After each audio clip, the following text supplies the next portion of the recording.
Lion TV top ನ್ಯೂಸ್ಗೆ ಸ್ವಾಗತ. ನಾನು ವೈಷ್ಣವಿ. ರಾಜ್ಯ ರಾಜಕೀಯದಲ್ಲಿ HD Kumaraswamy versus DK Shivakumar ಮಾತಿನ ಮಲ್ಲಯುದ್ಧ ಮತ್ತೆ ಶುರುವಾಗಿದೆ. ಕೇಂದ್ರ ಸಚಿವ HD Kumaraswamy DCM DK Shivakumar ನಡುವಿನ ವಾಕ್ಸಮರ ತಾರಕಕ್ಕೇರಿದ್ದು ಏಕವಚನದ ವಾಗ್ದಾಳಿಗೆ ಬಂದು ನಿಂತಿದೆ. ಎ ಖಾತಾ ಬಿ ಖಾತಾದಲ್ಲಿ ಭ್ರಷ್ಟಾಚಾರ ಆರೋಪ ಮಾಡಿದ್ದ ಎಚ್ಡಿ ಕುಮಾರಸ್ವಾಮಿಗೆ ಯಾವುದಾದ್ರೂ ಚಾನೆಲ್ ಎದುರು ಬನ್ನಿ ಎಂದು ನಾನೇ ಕರೆಯುತ್ತಿದ್ದೇನೆ ಅಂತ ಡಿಕೆಶಿ ಓಪನ್ ಚಾಲೆಂಜ್ ಹಾಕಿದ್ರು. ಈ ಚಾಲೆಂಜ್ ಸ್ವೀಕರಿಸುವ ಎಚ್ಡಿಕೆ ಇದೊಂದು ಲೂಟಿ ಯೋಜನೆ ಎಂದು ಜರೆದಿದ್ದಾರೆ. ಕಾರ್ಖಾನೆ ತರುತ್ತೇನೆ ಅಂತಾರಲ್ಲ, ಜಮೀನು ಎಲ್ಲಿ ಬೇಕೆಂದು ಹೇಳಲಿ, ಅವರೇ ಲಿಸ್ಟ್ ಕೊಡಲಿ, ಸುಮ್ಮನೆ ಖಾಲಿ ಮಾತಾಡೋದನ್ನ ಒಪ್ಪುವುದಿಲ್ಲ ಎಂದು ಡಿಕೆಶಿ ವ್ಯಂಗ್ಯವಾಡಿದ್ರು. ಇದಕ್ಕೆ ಕೌಂಟರ್ ಕೊಟ್ಟಿರುವ ಕುಮಾರಸ್ವಾಮಿ, ಕೈಗಾರಿಕೆ ನಿರ್ಮಾಣ ಮಾಡುವುದು ರಾಜ್ಯ ಸರ್ಕಾರದ ಕೆಲಸ. ನನಗೆ ಕೇಂದ್ರದಲ್ಲಿ ಕೊಟ್ಟಿರುವ ಇಲಾಖೆ ಕಾರ್ಖಾನೆ ತರೋದಲ್ಲ. ನನ್ನ ಬಗ್ಗೆ ಚರ್ಚೆ ಮಾಡೋದಕ್ಕೆ ಯೋಗ್ಯತೆ ಇಲ್ಲ. ಇದ್ದಿದ್ದು 14 ತಿಂಗಳು ಕೆಲಸ ಮಾಡೋದಕ್ಕೂ ಬಿಡ್ಲಿಲ್ಲ. ಟಿಬಿ ಡ್ಯಾಂನಿಂದ ಆಂಧ್ರಕ್ಕೆ ನೀರು ಹರಿದು ಹೋಗ್ತಿದೆ. ಮೊದಲು ಗೇಟ್ ಚೇಂಜ್ ಮಾಡಿ, ನೀರು ತಡೆ ಹಿಡಿರಿ, ಬಳಿಕ ಚರ್ಚೆಗೆ ಬರುವಿ ಅಂತ ಟಾಂಗ್ ಕೊಟ್ಟಿದ್ದಾರೆ. ಇನ್ನು ಗ್ರೇಟರ್ ಬೆಂಗಳೂರು ಪ್ರಾಧಿಕಾರದ ಬಗ್ಗೆಯೂ ಎಚ್ಡಿಕೆ ಕಿಡಿಕಾರಿದ್ದು, ಬೆಂಗಳೂರು ಉದ್ಧಾರ ಮಾಡೋಕೆ 5 ಮೇಯರ್ ಮಾಡ್ತಾರಂತೆ, ಆನೆಕಲ್ಲನ್ನು ಸೇರಿಸ್ತಾರಂತೆ, ನಿಮ್ಮ ಯೋಗ್ಯತೆಗೆ ದುಡ್ಡಿಲ್ಲ, ಅವರನ್ನೆಲ್ಲ ಸೇರಿಸಿಕೊಂಡು ಏನ್ ಮಾಡ್ತೀರಾ ಎಂದು ವ್ಯಂಗ್ಯವಾಡಿದ್ರು. ಇದಕ್ಕೆ ಸ್ವಲ್ಪ ಖಾರವಾಗಿ ಡಿಕೆಶಿ ಉತ್ತರ ನೀಡಿದ್ದಾರೆ. ಎಲ್ಲರನ್ನೂ ಹೆದರಿಸಿಕೊಂಡು ಬರೀ ಹಿಟ್ ಅಂಡ್ ರನ್ ಮಾಡಿಕೊಂಡು ಹೋಗೋದಲ್ಲ. ನಂದೇನು ಹುಳುಕಿದೆ, ನಿಂದೇನು ಹುಳುಕಿದೆ ಹೇಳು, ನಾನೇನು ಮಾಡಿದ್ದೀನಿ, ನೀನೇನು ಮಾಡಿದ್ದೀಯಾ, ಮಾತಾಡೋಣ. ನಿಮ್ಮ ಜೊತೆ ಕೇಂದ್ರ ಸರ್ಕಾರವೇ ಇದೆಯಲ್ಲ, ಇದಕ್ಕೆಲ್ಲ ಹೆದರುವ ಮಗಾನೇ ನಾನಲ್ಲ ಅಂತ ತಿರುಗೇಟು ಕೊಟ್ಟಿದ್ದಾರೆ. ಸಿದ್ದರಾಮಯ್ಯ ಅವರ ಉತ್ತರಾಧಿಕಾರಿ ಸತೀಶ್ ಜಾರಕಿಹೊಳಿ ಎಂದು ಎಂಎಲ್ಸಿ ಯತೀಂದ್ರ ಸಿದ್ದರಾಮಯ್ಯ ಹೇಳಿಕೆ ನೀಡಿದ್ರು. ಇದೀಗ ತಮ್ಮ ಹೇಳಿಕೆಯನ್ನ ತಾವೇ ಸಮರ್ಥನೆ ಮಾಡಿಕೊಂಡಿದ್ದಾರೆ. ಮೈಸೂರಿನಲ್ಲಿ ಪ್ರತಿಕ್ರಿಯಿಸಿರುವ ಅವರು, ನನ್ನ ಹೇಳಿಕೆಗೆ ನಾನು ಈಗಲೂ ಬದ್ಧ ಎಂದು ಹೇಳಿದ್ದಾರೆ. ನನ್ನ ಹೇಳಿಕೆಯಲ್ಲಿ ತಪ್ಪೇನಿಲ್ಲ. ನನ್ನ ಹೇಳಿಕೆಯನ್ನು ಬೇರೆ ರೀತಿ ಬಿಂಬಿಸುತ್ತಿದ್ದಾರೆ.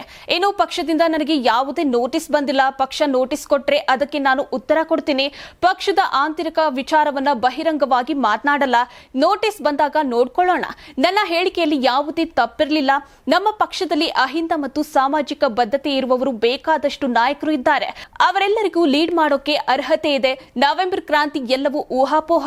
ಆ ರೀತಿಯ ಯಾವುದೇ ಚರ್ಚೆ ಇಲ್ಲ. ಈಗಿನ ಪರಿಸ್ಥಿತಿಯಲ್ಲಿ ಸಿದ್ದರಾಮಯ್ಯನವರೇ 5 ವರ್ಷ ಕಂಪ್ಲೀಟ್ ಮಾಡ್ತಾರೆ ಅಂತ ಎಂಎಲ್ಸಿ ಯತೀಂದ್ರ ಹೇಳಿದ್ದಾರೆ. ಸಿಎಂ ಉತ್ತರಾಧಿಕಾರಿ ನವೆಂಬರ್ ಕ್ರಾಂತಿ ವದಂತಿ ನಡುವೆ ಸಿದ್ದರಾಮಯ್ಯರ ನಡೆ ಕುತೂಹಲ ಕೆರಳಿಸಿದೆ. ಇದೇ ನವೆಂಬರ್ 15ರಂದು ಸಿಎಂ ದೆಹಲಿಗೆ ತೆರಳುತ್ತಿದ್ದಾರೆ ಎನ್ನಲಾಗಿದೆ. ನವೆಂಬರ್ 15ರಿಂದ 3 ದಿನ ದಿಲ್ಲಿಯಲ್ಲಿ ವಾಸ್ತವ್ಯ ಹೂಡಲಿದ್ದು, ಈ ಪ್ರವಾಸ ರಾಜ್ಯ ರಾಜಕೀಯದ ಕುತೂಹಲಕ್ಕೆ ಮತ್ತಷ್ಟು ಪುಷ್ಟಿ ನೀಡಿದೆ. ಬಿಹಾರ ವಿಧಾನಸಭಾ ಚುನಾವಣೆಯ ಫಲಿತಾಂಶ ನವೆಂಬರ್ 14ರಂದು ಪ್ರಕಟವಾಗಲಿದೆ. ಅದಾದ ಮರುದಿನವೇ ಸಿದ್ದರಾಮಯ್ಯ ದೆಹಲಿ ಪ್ರವಾಸ ಕೈಗೊಂಡಿದ್ದಾರೆ.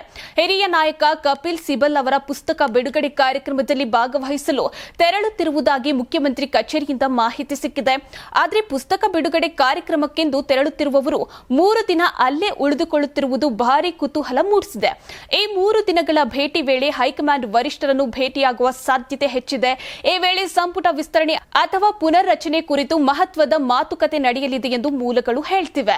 ನವೆಂಬರ್ ಕ್ರಾಂತಿಯ ಮಧ್ಯೆ ರಾಜ್ಯ ಕಾಂಗ್ರೆಸ್ನಲ್ಲಿ ಭಿನ್ನಮತ ಇರುವುದಕ್ಕೆ ಬೆಂಗಳೂರು ದಕ್ಷಿಣ ಜಿಲ್ಲೆ ಮತ್ತೊಮ್ಮೆ ಸಾಕ್ಷಿಯಾಗಿದೆ.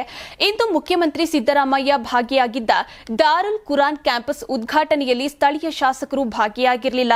ಜಮಿಯಾ ಮಸೀದಿ ಮತ್ತು ಮುಸ್ಲಿಂ ಚಾರಿಟೇಬಲ್ ಫಂಡ್ ಟ್ರಸ್ಟ್ ನಿರ್ವಹಣೆಯ ಜೆಯು ಸಮೂಹ ಸಂಸ್ಥೆಗಳ ವತಿಯಿಂದ ಜೆಯು ಗ್ರೂಪ್ ಆಫ್ ಇನ್ಸ್ಟಿಟ್ಯೂಟ್ನಲ್ಲಿ ಕಾರ್ಯಕ್ರಮ ಆಯೋಜಿಸಲಾಗಿತ್ತು. ಚಿಂತಾಮಣಿ ಶಾಸಕ ಎಂಸಿ ಸುಧಾಕರ್, ಎಲ್ಆರ್ ಶಿವರಾಮೇಗೌಡ, ಸಚಿವ ಜಮೀರ್ ಅಹಮದ್ ಭಾಗಿಯಾಗಿದ್ದರು. ಆದರೆ ಡಿಕೆಶಿ ಬಣದಲ್ಲಿ ಗುರುತಿಸಿಕೊಂಡಿರುವ ರಾಮನಗರ ಶಾಸಕ ಇಕ್ಬಾಲ್ ಹುಸೇನ್, ಚನ್ನಪಟ್ಟಣ ಶಾಸಕರು ಗೈರಾಗಿದ್ದರು. ಮುಖ್ಯವಾಗಿ ಡಿಸಿಎಂ ಡಿಕೆ ಶಿವಕುಮಾರ್ ಕೂಡ ಬಂದಿರಲಿಲ್ಲ. ಇದು ಕಾಂಗ್ರೆಸ್ನಲ್ಲಿರುವ ಶೀತಲ ಸಮರವನ್ನ ಬಹಿರಂಗಪಡಿಸಿದೆ. ಒಂದು ಕಡೆ ಸಿಎಂ ಸಿದ್ದರಾಮಯ್ಯ ತಮ್ಮ ಕುರ್ಚಿ ಉಳಿಸಿಕೊಳ್ಳಲು ಹೈಕಮಾಂಡ್ ಎದುರೇ ಸಂಪುಟ ಪುನರ್ರಚನೆಯ ದಾಳ ಉರುಳಿಸಿದ್ದಾರೆ. ಮತ್ತೊಂದು ಕಡೆ ಡಿಸಿಎಂ ಡಿಕೆ ಶಿವಕುಮಾರ್ ಕೂಡ ನವೆಂಬರ್ ಹತ್ತಿರವಾಗ್ತಿದ್ದಂತೆ ಕಾಂಗ್ರೆಸ್ ಶಾಸಕರು ಸಚಿವರನ್ನ ವಿಶ್ವಾಸಕ್ಕೆ ತೆಗೆದುಕೊಳ್ಳುವ ಪ್ರಯತ್ನ ಮಾಡುತ್ತಿದ್ದಾರೆ. ಇನ್ನು ನವೆಂಬರ್ 15ರ ಬಳಿಕ ಡಿಕೆಶಿ ಕೂಡ ದೆಹಲಿಗೆ ತೆರಳುವ ಸಾಧ್ಯತೆ ಇದೆ. ಅಲ್ಲಿ ಖರ್ಗೆ, ಸಿದ್ದರಾಮಯ್ಯ ಹಾಗೂ ವೇಣುಗೋಪಾಲ್ ಸುರ್ಜೇವಾಲಾ ಜೊತೆ ಸಭೆ ನಡೆಸಲಿದ್ದಾರಂತೆ. ಈ ಮೂಲಕ ನವೆಂಬರ್ನಲ್ಲಿ ರಾಜ್ಯ ಕಾಂಗ್ರೆಸ್ನಲ್ಲಿ ಭಾರಿ ಬದಲಾವಣೆಯಾಗಲಿದೆ ಅನ್ನುವುದು ಸ್ಪಷ್ಟವಾಗಿದೆ. ನವೆಂಬರ್ ಕ್ರಾಂತಿ, ಅಧಿಕಾರ ಹಂಚಿಕೆ, ಸಂಪುಟ ಪುನಾರಚನೆ ಇದೇ 3 ವಿಚಾರಗಳು ಈಗ ರಾಜ್ಯ ಕಾಂಗ್ರೆಸ್ನಲ್ಲಿ ಜೋರಾಗಿ ಚರ್ಚೆಯಾಗ್ತಿದೆ. ಉತ್ತರಾಧಿಕಾರಿ ಯುದ್ಧದ ಸಂದರ್ಭದಲ್ಲೇ ಕಂದಾಯ ಸಚಿವ ಕೃಷ್ಣ ಬೈರೇಗೌಡ ಅವರು ಅಚ್ಚರಿಯ ಹೇಳಿಕೆ ನೀಡಿದ್ದಾರೆ. ಬೆಂಗಳೂರಿನಲ್ಲಿ ಮಾತನಾಡಿದ ಅವರು, ಸಚಿವ ಸ್ಥಾನ ತ್ಯಾಗಕ್ಕೆ ನಾನು ಸಿದ್ಧ. ಪಕ್ಷ ನನಗೆ ಎಲ್ಲವನ್ನೂ ನೀಡಿದೆ. ಅರ್ಹತೆಗೂ ಮೀರಿ ಅವಕಾಶಗಳನ್ನು ಪಕ್ಷ ನೀಡಿದೆ. ನನ್ನನ್ನು ಗುರುತಿಸಿ ಸಾಕಷ್ಟು ಅವಕಾಶಗಳನ್ನು ಕೊಟ್ಟಿರುವುದಕ್ಕೆ ಆಭಾರಿಯಾಗಿದ್ದೇನೆ. ಸಚಿವ ಸ್ಥಾನದ ತ್ಯಾಗಕ್ಕೆ ಸಿದ್ಧ ಎಂದು ಅವರು ಹೇಳಿದ್ದಾರೆ. ಸಂಪುಟ ಪುನಾರಚನೆ ಸರ್ಕಾರ ಅಧಿಕಾರಕ್ಕೆ ಬಂದಾಗಲೇ ತೀರ್ಮಾನ ಆಗಿತ್ತು. ಅರ್ಹತೆ ಇರುವವರು ಸಚಿವ ಸ್ಥಾನ ನೀಡಬೇಕು. ನಾಯಕತ್ವ ಬದಲಾವಣೆ ಬಗ್ಗೆ ಹೈಕಮಾಂಡ್ ತೀರ್ಮಾನ ಮಾಡುತ್ತದೆ. ನಾಯಕತ್ವ ಬದಲಾವಣೆಗೂ ಸಂಪುಟ ಪುನಾರಚನೆಗೂ ಸಂಬಂಧವಿಲ್ಲ. ಸಚಿವ ಸ್ಥಾನದಿಂದ ಕ್ಷೇತ್ರದಲ್ಲಿ ಕೆಲಸ ಮಾಡಲು ಆಗ್ತಿಲ್ಲ. ಅವಕಾಶ ವಿಷಯದಲ್ಲಿ ನನಗೆ ಹೊಟ್ಟೆ ತುಂಬಿದೆ, ಕೆಲಸದಲ್ಲಿ ಅಲ್ಲ.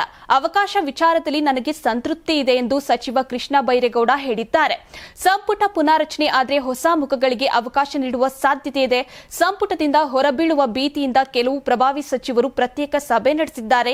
ಇನ್ನು ಕೆಲವರು ಹೊಸಬರಿಗೆ ಅವಕಾಶ ನೀಡಲು ಸಚಿವ ಸ್ಥಾನ ಕೈಬಿಡಲು ಸಿದ್ಧವೆಂದು ಹೇಳಿದ್ದಾರೆ. ಕೇಂದ್ರ ಸಚಿವ ಮತ್ತು ಜೆಡಿಎಸ್ ನಾಯಕ ಎಚ್.ಡಿ. ಕುಮಾರಸ್ವಾಮಿ ರಾಜ್ಯ ಸರ್ಕಾರದ ಬಿ ಖಾತಾದಿಂದ ಎ ಖಾತಾ ಮಾಡುವ ಯೋಜನೆಯನ್ನ ಜನರನ್ನು ಮೋಸಗೊಳಿಸುವ ಬೃಹತ್ ಲೂಟಿ ಎಂದು ಆರೋಪಿಸಿದ್ದಾರೆ.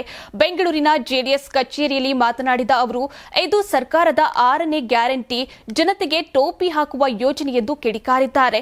ಈ ಯೋಜನೆಯಿಂದ ಜನರಿಗೆ ಅನುಕೂಲಕ್ಕಿಂತ ಹೊರೆಯೇ ಹೆಚ್ಚಾಗಲಿದೆ ಎಂದು ಹೇಳಿದ್ದಾರೆ. 5 ಗ್ಯಾರಂಟಿಗಳ ಹೆಸರಿನಲ್ಲಿ ಸರ್ಕಾರ ಈಗಾಗಲೇ ಖಜಾನೆ ಖಾಲಿ ಮಾಡಿದೆ.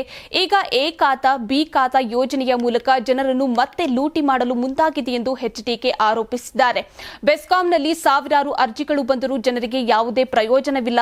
ಬದಲಿಗೆ 5% ಹೆಚ್ಚುವರಿ ಶುಲ್ಕ ಹೇರುವ ಮೂಲಕ ಜನರ ಮೇಲೆ ಹೊರೆ ಹಾಕಲಾಗಿದೆ ಎಂದು ಹೇಳಿದ್ದಾರೆ.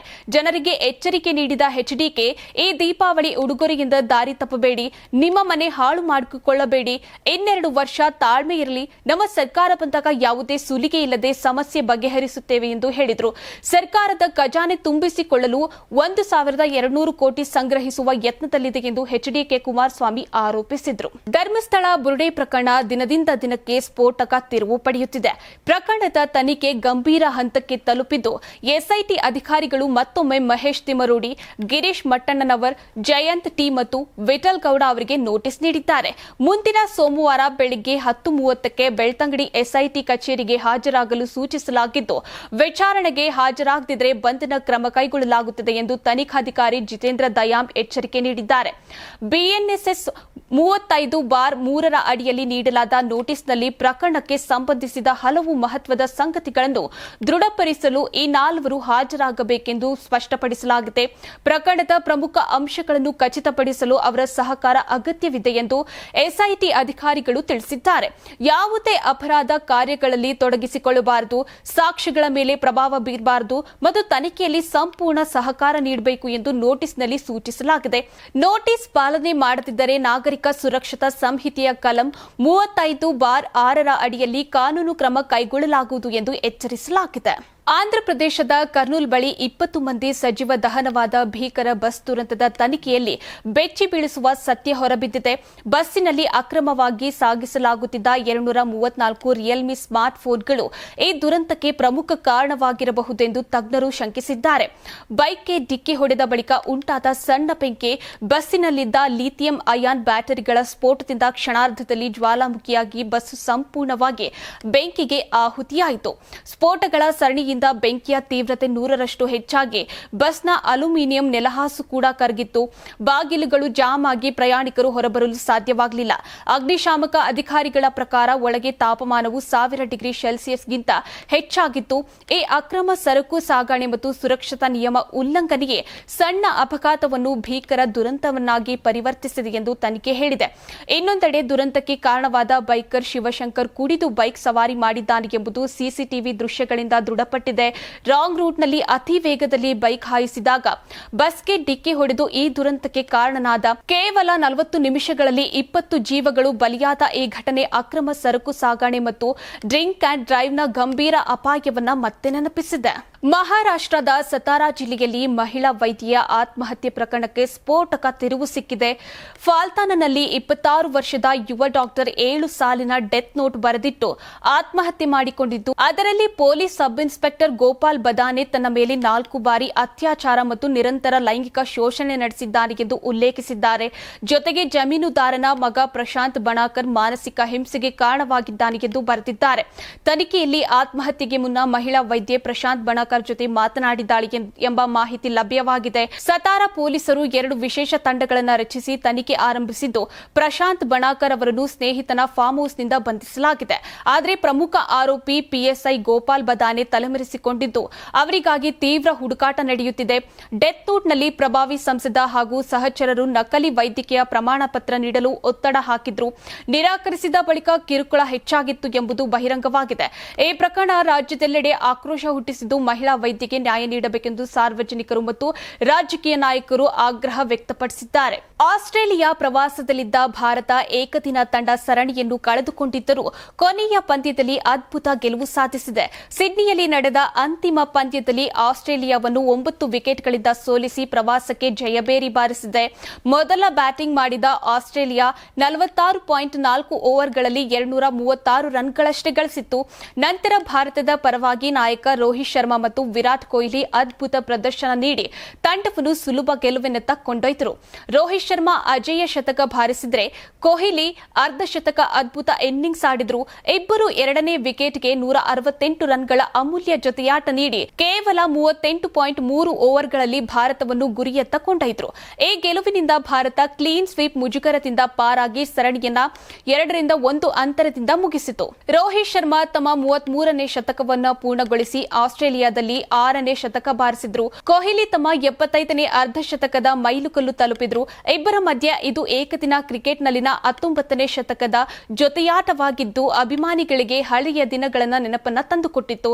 ಸರಣಿಯನ್ನು ಆಸ್ಟ್ರೇಲಿಯಾ ಗೆದ್ದರೂ ಅಂತಿಮ ಪಂದ್ಯದಲ್ಲಿ ರೋಹಿತ್ ಮತ್ತು ಕೊಹ್ಲಿಯ ಪ್ರದರ್ಶನವೇ ದಿನದ ವಿಶೇಷ ಕ್ಷಣವಾಗಿ ಉಳಿಯಿತು. ಇದು ಇವತ್ತಿನ ಟಾಪ್ ನ್ಯೂಸ್. ಶುಭರಾತ್ರಿ.